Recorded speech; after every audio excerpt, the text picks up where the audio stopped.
Чувашию посетил председатель сертификационной комиссии Всероссийской программы «Деревья и памятники живой природы» Сергей Пальчиков. Данная программа, учрежденная Советом Федерации, действует 10 лет. Направлена она на сохранение старовозрастных деревьев и создание национального реестра этих природных объектов. Программа за 10 лет достигла очень больших масштабных успехов. У нас участвуют в программе практически все субъекты Российской Федерации.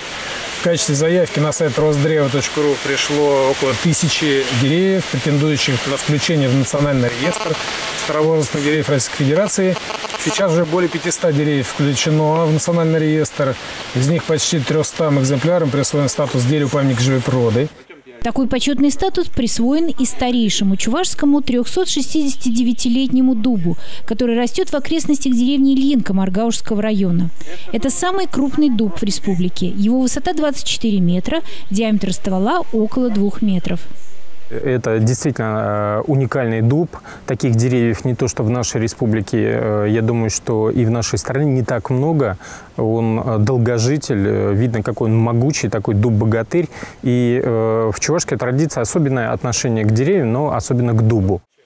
И именно этот удивительный дуб в числе других 12 уникальных деревьев страны участвует в 2020 году в конкурсе «Российское дерево года», который является отборочным этапом международного конкурса «Европейское дерево года».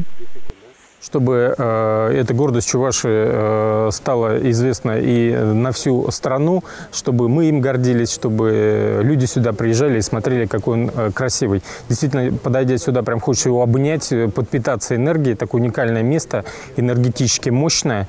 И вот единственное, что от себя хочу сказать, это, дорогие жители республики, любители природы, не обязательно быть жителем республики, чтобы проголосовать за него. Все там чуваши, которые живут за пределами нашей республики, поддержите голосом наше дерево, пусть оно победит и представит нашу страну на мировом и европейском уровне.